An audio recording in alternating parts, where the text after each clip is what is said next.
तो dear student, आज के लेक्चर में हम लोग पढ़ेंगे कि मोलैलिटी इक्वेशन होता क्या है, नॉर्मलिटी इक्वेशन क्या होता है और उसमें किस तरह के क्वेश्चन कंपटीशन में जेईई नीट में पूछे जाते हैं।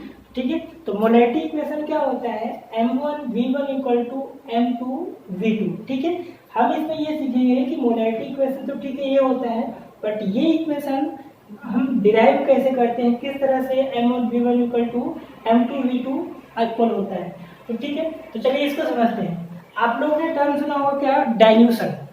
डाइल्यूशन का मतलब होता क्या है कि कोई भी आपके पास सोल्यूशन है उसमें क्या करते हैं, वाटर ऐड करना। ठीक है, the process of adding water in solution are known as dilution. ठीक है, डाइल्यूशन का मतलब यही होता है कि किसी भी सोल्यूशन में हम पानी को क्या कर रहे हैं, ऐड कर रहे हैं, तो उसी प्रोसेस को हम क्या बोलते हैं, डाइल्यूशन। तो ठीक है, चलिए हम मान लेते हैं, सपोज अपने पास कोई एक बीकर है। ठीक है, मान लीजिए हमने एक बीकर ले लिया। ठीक है, एक हमने बीकर ले लिया और इसमें हमने क्या, कोई भी एक सोल्यूशन ले लिया, चाहे आप एसिडिक ले लो चाहे बेसिक ले लो, कोई भी ले लो। मान लो हमने इसमें कोई एसिड मिला के कोई एसिडिक सोल्यूशन ले लिया।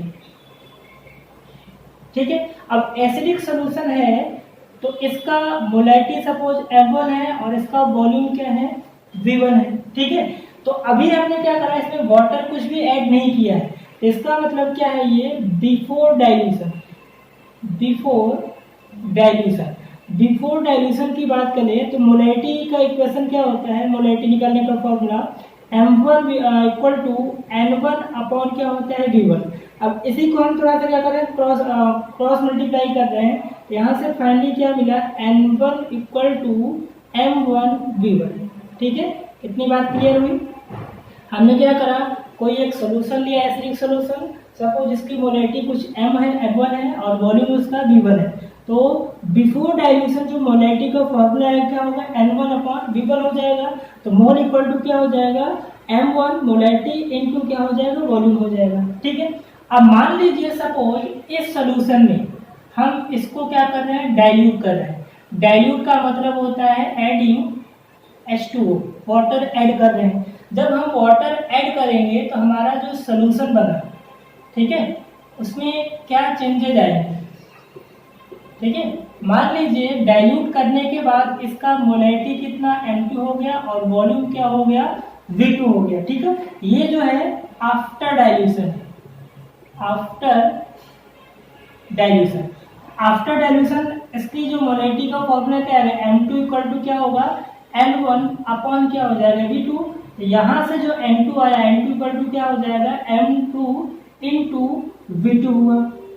क्लियर है, ये जो है वो बिफोर डाइल्यूशन है और ये चीज जो है वो क्या है, आफ्टर डाइल्यूशन है। अब आपको ये चीज ध्यान रखना है, थ्योरेटिकल में कभी कभार पूछ लेते हैं कि कोई भी सॉल्यूशन में डाइल्यूट जब हम करते हैं तो उसमें मोलैलिटी पे, वॉल्यूम पे, मोल पे क्या इफेक्ट आता है। आपको ये चीज जानना होगा कि डाइल्यूशन के बाद जो वॉल्यूम होता है, ठीक है, वॉल्यूम क्या होगा, वो क्या करेगा, वेरी करेगा। ठीक है, वॉल्यूम जो होगा वो चेंज होगा। और आपको एक रिलेशन पता ही है मोलैलिटी का वॉल्यूम से, तो जब वॉल्यूम वेरी कर रहा है तो मोलैलिटी भी क्या होगा, चेंज होगा ना। मोलैलिटी भी क्या होगा, चेंज होगा। तो यहाँ से क्या चीज कांस्टेंट होगा, तो यहाँ पर डाइल्यूशन से मोल जो होता है वो क्या होता है, कांस्टेंट होता है। ठीक है, डाइल्यूशन से जो नंबर ऑफ मोल है उस पर क्या होता है, कोई इफेक्ट नहीं आता, वो क्या होते हैं, कांस्टेंट होते हैं। बात समझ में आई, क्यों ऐसा होता है, क्योंकि हमने डाइल्यूट किया है। इसमें जो सॉल्यूट है HCl, मान लीजिए 10 ml इसमें सॉल्यूट था इस बीकर में, तो 10 ml ही रहेगा ना एसिड, उसमें हमने वाटर ऐड किया तो वॉल्यूम चेंज होगा, बट सॉल्यूशन में जो सॉल्यूट का अमाउंट है 10 ml वो तो कांस्टेंट ही रहेगा ना, क्योंकि हम इसमें एसिड नहीं ऐड कर रहे हैं, हम इसमें क्या कर रहे हैं, वाटर ऐड कर रहे हैं। इसीलिए क्या होगा, मोल क्या होगा, कांस्टेंट होगा। जब मोल कांस्टेंट हुआ, ठीक है, मोल जब बच्चों कांस्टेंट हुआ तो यहाँ से एक चीज हमें ये मिला, दोनों का मोल क्या होगा, कांस्टेंट होगा। N1 और N2 क्या होगा, इसका कांस्टेंट का मतलब इक्वल हो जाएगा। तो यहाँ से N1 इक्वल टू क्या हो जाएगा, N2। अब यहाँ पर N1 क्या आया है, M1V1 इक्वल टू M2 क्या हुआ है यहाँ से M2V2। ये बच्चों होता है हमारा मोलैरिटी इक्वेशन। ठीक है, इसी को बोलते हैं क्या, मोलैरिटी इक्वेशन। बात समझ में आई? ठीक है, मोलैरिटी इक्वेशन क्या होता है ये चीज़ हमने फॉर्मूला में याद है। अब मोलैरिटी इक्वेशन आया कैसे वो चीज़ आप यहाँ से देख लीजिए। ठीक है, आप चीज़ ध्यान रखना, कभी थ्योरेटिकल में पूछ लेते हैं कि डाइल्यूशन से इसमें क्या चीज़ कांस्टेंट रहता है, कोई इस पर कोई इफेक्ट नहीं आता। मोल क्या होता है, कांस्टेंट होता है। ठीक है, अब इसमें क्वेश्चन कैसे आते हैं, ठीक है, इस फॉर्मूले में जैसे मान लीजिए क्वेश्चन ले लेते हैं, suppose solution have 0.2 molar, solution have volume 250। ठीक है, चलिए मान लीजिए सपोज कुछ भी लेते हैं, 200 ml एंड मोलैरिटी 0.1 मोलर। ठीक है, आफ्टर diluting its volume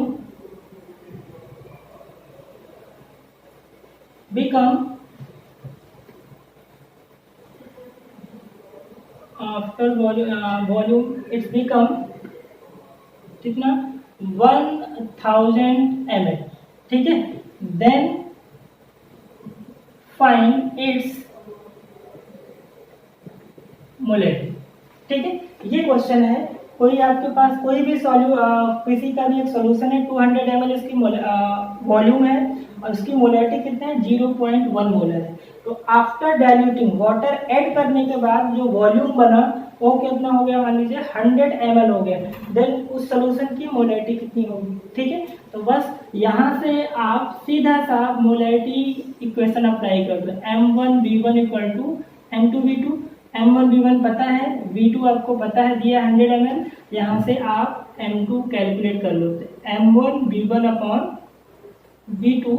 यहाँ से M1 कितना है 0.1 इंटू कितना 200 ml डिवाइड बाई V2 कितना बच्चों 1000, यहाँ से कितना हो 5 टाइम, तो 0.1 डिवाइड बाई 5 इक्वल टू क्या आ जाएगा बच्चों 1 डिवाइड बाई 50, यहाँ से 0.02। ये इसका मोलैरिटी वैल्यू। क्लियर है? तो इस पर छोटे मोटे क्वेश्चन बन जाते हैं, तो इस चीज़ आप ध्यान रखिए मोलैरिटी इक्वेशन। क्लियर है? तो चलिए इसमें एक चीज़ और है, उसको नोट में लिख लेते हैं। ठीक है, ये चीज़ हो गया।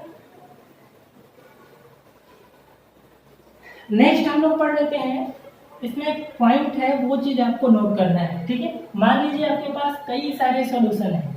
ठीक है, उनकी मोलैरिटी और वॉल्यूम अलग अलग है और उन सभी को क्या करा, एक बीकर में डाल दिया। ठीक है, तो उस बीकर मिक्सचर का जो मोलैरिटी वो कैसे कैलकुलेट करते हैं, तो इसको आप नोट में लिखेंगे कि जैसे सपोज आपके पास 3 बीकर है।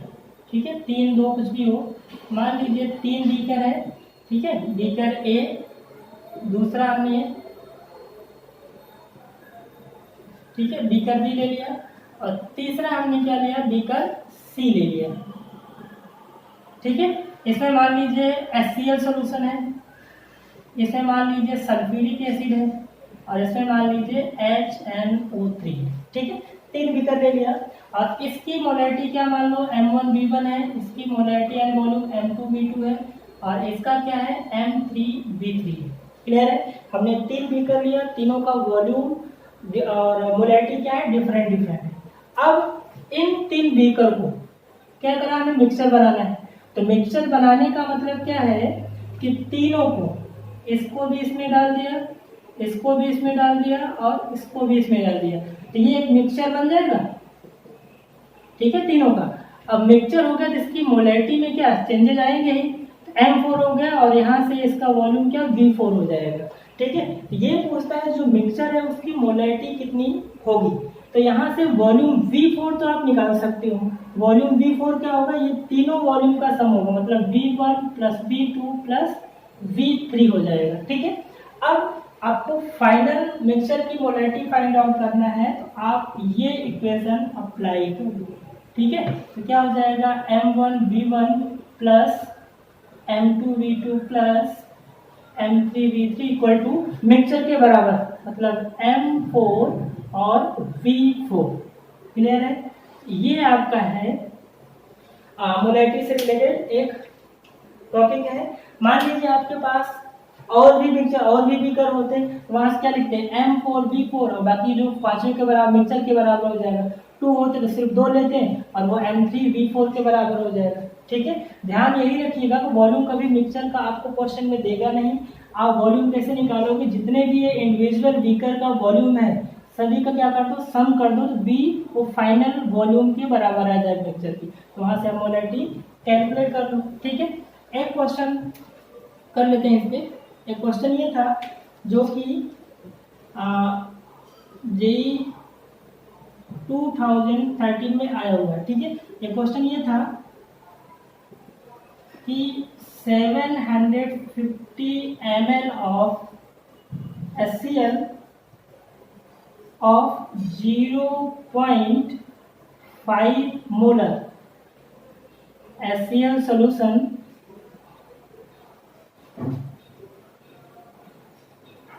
mixed with another solution have 2.5 ml and 0.2 molar HCl। ठीक है, then find final molarity of mixture.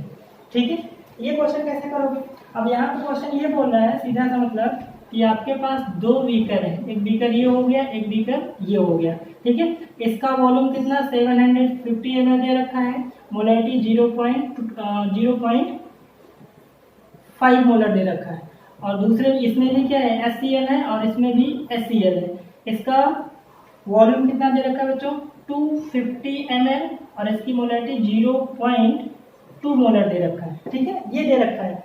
अब बोल रहा है कि फाइनल मिक्सचर, मतलब एक तीसरा बीकर ले लो या फिर एक दूसरे को मिला दो, ये इसमें मिला दो, ये इसमें मिला दो, तो इसकी मोलैरिटी जो M3 होगी वो कितनी होगी। ठीक है, वॉल्यूम V3 तो आपको पता चल जाएगा V1 प्लस V2 से। ठीक है, सीधा सा इसी पे रिलेटेड है। ये सॉल्व करोगे कैसे हो जाएगा सोल्यूशन इसका, V1 कितना है 750 into molarity 0.5 plus 250 into 0.2 equal to क्या हो जाएगा M3 और इंटू ये V1 है ये V2 है, करोगे कितना आ जाएगा 1000 ml हो जाएगा। ठीक है, यहाँ से जब M3 निकालोगे कितना, ये करोगे कितना आ जाएगा 750 into 0.5 plus 250 into 0.2 divide by 1000। ठीक है, इसको सॉल्व करोगे तो आपका आंसर कितना आ जाएगा। ठीक है, क्वेश्चन में शायद ये था, ये 2 मोलर था। ठीक है, यहाँ से ये 2 मोलर था। ठीक है, तो इसको सॉल्व करोगे तो आपका जो फाइनल आंसर आएगा वो आएगा 0.87। ठीक है, ये फाइनल मिक्सचर का मोलैरिटी आ जाएगा। क्लियर है, ये क्वेश्चन आया हुआ है 2013 में। ऐसे क्वेश्चन आपके आते हैं, तो मोलैरिटी इक्वेशन भी इम्पॉर्टेंट है और आपका ये पॉइंट भी इम्पॉर्टेंट है। ठीक है, तो ये हो गया मोलैरिटी इक्वेशन। सिमिलरली ऐसे ही क्या अपना नॉर्मलिटी इक्वेशन जब पढ़ लिया तो नॉर्मलिटी इक्वेशन भी सेम टू सेम वैसा ही है। ठीक है, तो उसको भी देख लेते हैं। तो सेकंड इसमें जो हमें पॉइंट पढ़ना है क्या, नॉर्मलिटी इक्वेशन। ठीक है, नॉर्मलिटी इक्वेशन, तो नॉर्मलिटी इक्वेशन क्या होगा, N1V1 इक्वल टू क्या हो जाएगा बच्चों N2V2। क्लियर है, ये चीज का भी डेरिवेशन वैसे ही है। ठीक है, अब यहाँ पर एक चीज ये ध्यान रखना है कि कोई भी सॉल्यूशन है अगर उसको हम डाइल्यूट कर रहे हैं तो उसका जो ग्राम इक्विवेलेंट वेट होता है वो क्या होगा, कांस्टेंट होगा। ठीक है, सिमिलर वैसा ही जैसे वहाँ पे मोल कांस्टेंट था और इसमें क्या होगा, ग्राम इक्विवेलेंट वेट कांस्टेंट होगा। जैसे मान लीजिए कोई सोल्यूशन है, इसका N1 और V1 है, ठीक है, और इसको हम क्या कर रहे हैं, डाइल्यूट कर रहे हैं, डाइल्यूट, ठीक है। इसका जो नॉर्मेलिटी आएगा तो N1 इक्वल टू क्या होगा, ग्राम इक्विवेलेंट वेट डिवाइड बाय क्या हो जाएगा, V1 होगा। तो यहाँ से जब ग्राम इक्विवेलेंट वेट निकालोगे, ग्राम इक्विवेलेंट वेट का सिंबल EW है, तो क्या आएगा, N1 V1 आएगा। क्लियर है, ठीक है। ये बिफोर डाइल्यूशन, ठीक है। और अगर इसको डाइल्यूट कर रहे हैं, इसकी नॉर्मेलिटी एंड वॉल्यूम में क्या होगा, चेंज आएगा। तो मान लीजिए इसका नॉर्मेलिटी N2 आ गई, वॉल्यूम V2 हो गया। तो यहाँ से जब नॉर्मेलिटी N2 निकालोगे तो क्या होगा, ग्राम इक्विवेलेंट वेट डिवाइड बाय क्या हो जाएगा, V2, ठीक है। तो यहाँ से जब ग्राम इक्विवेलेंट वेट निकालोगे तो क्या आ जाएगा बच्चों, N2 V2। क्लियर है, ठीक है। ये आफ्टर डाइल्यूशन, आफ्टर डाइल्यूशन, ठीक है। अब आपको ये चीज ध्यान रखना है कि नॉर्मेलिटी एंड वॉल्यूम जो होगा वो क्या करेगा, चेंज होगा, बट इसमें जो ग्राम इक्विवेलेंट वेट होगा वो क्या होगा बच्चों, डाइल्यूशन से कांस्टेंट होगा, ठीक है। अब ये जब कांस्टेंट है, ये और ये क्या होंगे, इक्वल हो जाएंगे। तो यहाँ से फाइनली आपको नॉर्मेलिटी इक्वेशन मिल जाएगा, ठीक है। ये जब कांस्टेंट है दोनों, ठीक है, इसको मान लो 1 मान लो, इसको मान लो 2 मान लो, तो ये दोनों क्या हो जाएंगे, कांस्टेंट होंगे। Gram equivalent weight 1 equal to क्या हो जाएगा, ग्राम इक्विवेलेंट वेट 2। अब इसकी वैल्यू रख दो तो यहाँ से क्या आ जाएगा, N1 V1 equal to N2 V2। ये हो गया बच्चों नॉर्मेलिटी इक्वेशन। क्लियर है, ठीक है। इसमें भी जैसे मोलैरिटी वाले क्वेश्चन आते हैं वैसे ही नॉर्मेलिटी के क्वेश्चन हो जाते हैं, ठीक है। अब इसमें वही पॉइंट है, जैसे हम सभी, जैसे मान लो आपके पास कई सारे सोल्यूशन है, सबकी नॉर्मेलिटी वॉल्यूम अलग अलग दिया है और उनका क्या बना दो, हम मिक्सचर बना दें, ठीक है। तो फाइनल जो मिक्सचर होगा उसकी नॉर्मेलिटी आपको कैलकुलेट करने के लिए पूछता है। तो वैसे ही जैसे नॉर्मेलिटी का था, ठीक है, इसको नोट में लिख लेते हैं, ठीक है। जैसे मान लीजिए आपके पास, मान लो इसमें मैं 2 ही बीकर ले रहा हूँ, एक बीकर है, दूसरा बीकर है, ठीक है। इसकी मान लीजिए नॉर्मेलिटी N1 है, इसकी वॉल्यूम V1 है, ठीक है। ये बीकर है, इसकी नॉर्मेलिटी N2 है और इसका V2 है। और यहाँ से एक बीकर लिया और इसमें इनको और इनको बना के हाथ से क्या बना लिया, मिक्सचर, ठीक है। मिक्सचर बनाया तो इसकी नॉर्मेलिटी क्या N3 हो जाएगी और वॉल्यूम क्या हो जाएगा, V3। तो V3 V1 प्लस V2 के बराबर होगा, ठीक है। तो यहाँ से जो आपको कैलकुलेट करना हो कैसे, अगर इसका फाइनल नॉर्मेलिटी मिक्सचर का पूछे तो बस वही concept, N1 V1 plus N2 V2 equal to क्या हो जाएगा बच्चों, N3 V3। क्लियर है, इस तरह से क्वेश्चन आपको ध्यान रखने होंगे। इसमें भी वैसे ही क्वेश्चन आ जाएगा ना, इसका नॉर्मेलिटी दिया रहेगा, वॉल्यूम दिया रहेगा, नॉर्मेलिटी वॉल्यूम, तो बोलेगा फाइनल मिक्सचर का नॉर्मेलिटी कितना होगा, ठीक है। तो वहाँ से आप कैलकुलेट कर लो। क्लियर है, चलिए इस पर क्वेश्चन कर लेते हैं। तो क्वेश्चन ये है कि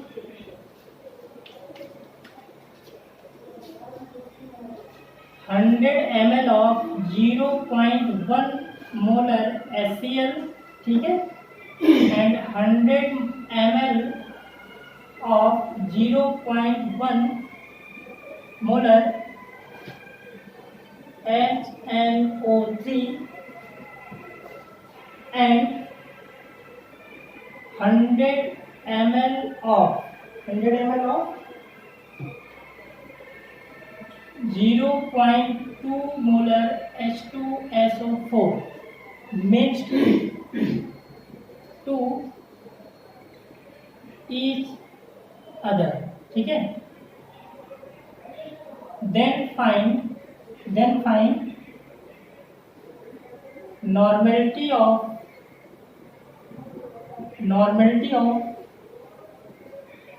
फाइनल मिक्सचर, ठीक है।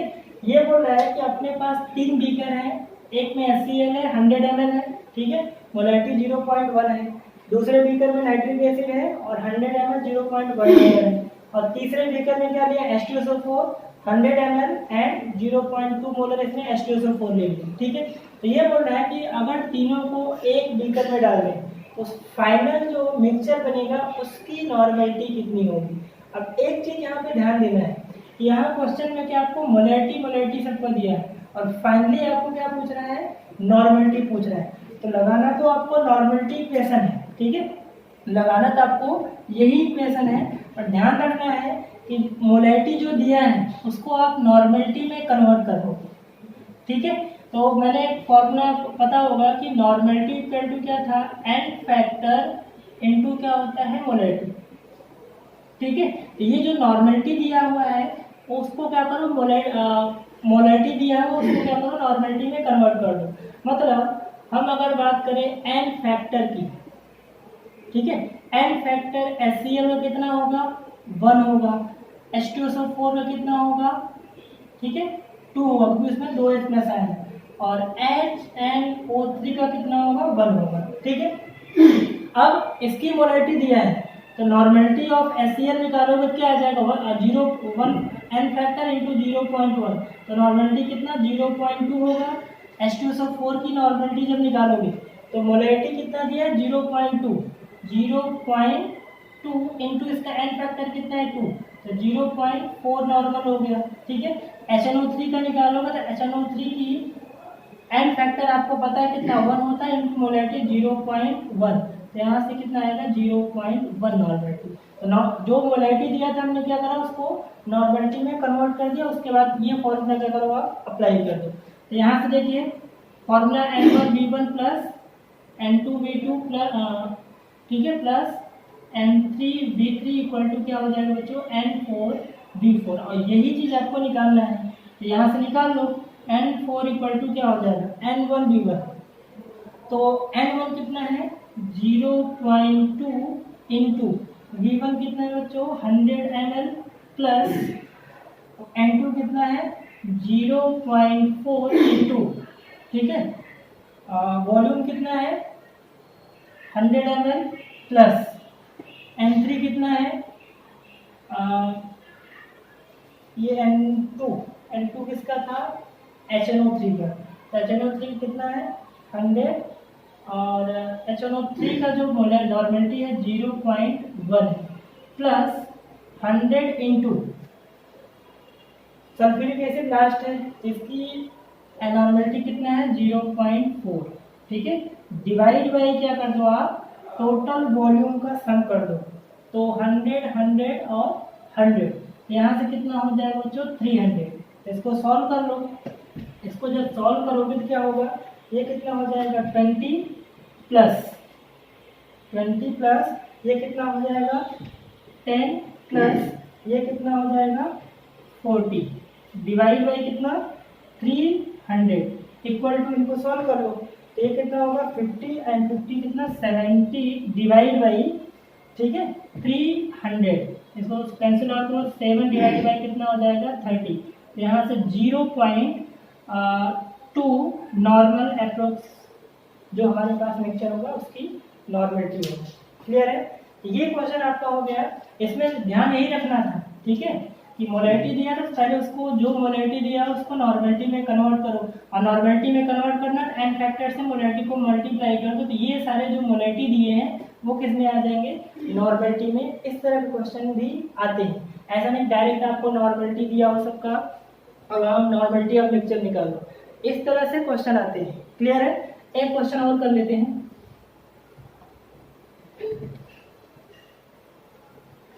ठीक है, एक क्वेश्चन और कर लेते हैं। जैसे मान लीजिए क्वेश्चन है 1 लीटर ऑफ 1, कितना मैंने वैल्यू दिया है 1 लीटर ऑफ 0.1 नॉर्मल मोलर ही ले लेते हैं, molar NaOH and 1 litre of 0.2 normal molar of KOH, ठीक है, and 2 liter of 0.1 molar magnesium hydroxide. ठीक है, हमारे पास 3 बीकर है, ठीक है, पहले बीकर में ये चीज है, दूसरे बीकर में ये चीज है, और तीसरे बीकर में 2 लीटर हमने क्या लिया है 0.1 मोलर का मैग्नीशियम हाइड्रोक्साइड, ठीक है, mixed to each other, then find normality of mixture. ठीक है, सिमिलर ऐसा ही है, बस आपको ध्यान रखना है कि जो आपको मोलैरिटी में दिया है उसको आप क्या करो, नॉर्मेलिटी में कन्वर्ट कर दो। तो एन फैक्टर आपको पता होगा कि बेस के लिए एन फैक्टर क्या होता है, जितने OH आयन होते हैं, जितनी उसकी एसिडिटी होती है। ठीक है, तो एन फैक्टर पहले निकाल लेते हैं। तो एन फैक्टर की बात करें तो एन फैक्टर NaOH का कितना होगा, OH एक है जिसका एन फैक्टर 1 होगा। ठीक है, KOH कितना है, एक है जिसका भी एन फैक्टर 1 होगा। बट यहाँ पे बच्चों मिल्क ऑफ मैग्नीशिया है, तो OH कितना है, 2 है, तो एन फैक्टर कितना होगा, 2 होगा। ठीक है, तो बाकी इस फॉर्मूले से आप मोलैरिटी को नॉर्मेलिटी में कन्वर्ट कर लो। ठीक है, तो नॉर्मेलिटी जो NaOH का आएगा कितना आएगा, कितनी 0.1 इंटू 1, तो 0.1 इसका नॉर्मेलिटी आ जाएगा। ठीक है, और उसके बाद नॉर्मेलिटी ऑफ KOH जब निकालोगे बच्चों, तो KOH का एन फैक्टर 1 है और मोलैरिटी इतना है, तो 1 इंटू 0.2, इसका 0.2 नॉर्मल आ गया। और लास्ट कौन है बच्चों, milk of magnesia MgOH twice, तो इसका एन फैक्टर कितना है, 2 है, और मोलैरिटी कितना 0.1, इसका कितना आ जाएगा बच्चों, 0.2 नॉर्मेलिटी आएगा। ठीक है, हमने क्या करा, मोलैरिटी को नॉर्मेलिटी में कन्वर्ट कर लिया है। अब सीधा सा फॉर्मूला अप्लाई कर दो। ठीक है, तो यहाँ से जो N4 आएगा तो क्या होगा, N1V1 plus N2V2 plus N3V3 upon V4 हो जाएगा। V4 क्या होगा, V4 यही होगा V1 plus V2 plus V3। ठीक है, तो फाइनली आप जो सॉल्व करोगे ये फॉर्मूला अप्लाई कर दो। ठीक है, तो ये जो अप्लाई करोगे तो N4 इक्वल टू N1 कितना है, N जो है N1 0.1 into 1, 0.1 into 1 plus N2 कितना है, N2 मतलब ये चीज, 0.2 इंटू 1 वॉल्यूम है 1 प्लस N3 कितना है, 0.2 इंटू, यहाँ से नॉर्मेलिटी कितना हो गया और इसका वॉल्यूम कितना दिया है, इसका मैंने नॉर्मेलिटी ठीक है, KOH कितना 0.2, नॉर्मेलिटी इतना, वॉल्यूम इतना। ठीक है, और इसका जो दिया है N3 मतलब मिल्क ऑफ मैग्नीशिया 0.2 है, और इसका जो वॉल्यूम दिया है बच्चों 2 लीटर, यहाँ से 2 डिवाइड बाई टोटल वॉल्यूम कितना हो जाएगा, 1 कितना, टोटल 4 आ जाएगा। ठीक है, तो इसी को सॉल्व कर लो, तो सॉल्व करोगे तो यहाँ से क्या आएगा, 0.1 प्लस 0.2 प्लस यहाँ से 0.4 डिवाइड बाई कितना 4, यहाँ से सॉल्व करोगे तो कितना आ जाएगा, 0.7 डिवाइड बाई 4।